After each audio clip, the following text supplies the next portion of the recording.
আসসালামু আলাইকুম, টপি মনির চ্যানেল আপনাদেরকে স্বাগতম। আমি আজকে আপনাদের সাথে খুবই দুর্দান্ত মজার একটা রেসিপি শেয়ার করব।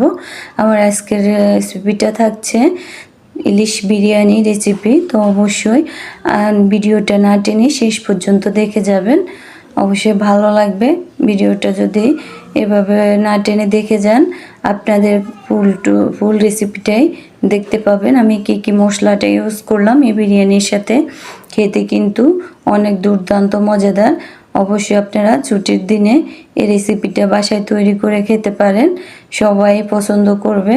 হয়তোবা আমরা জানি মুরগি বা গরু, ছাগল এগুলোর মাংস ছাড়া বিরিয়ানি করা যায় না, না তা না, আমরা ইলিশ পোলাও খেতে পারি, ইলিশ বিরিয়ানি খেতে পারি। চাইলে সব রকমের ইলিশ মাছ খাওয়া যায়। ইলিশ মাছ হলে আমাদের অনেক রকমের আইটেম তৈরি হয়ে যায়। তো এখন যেহেতু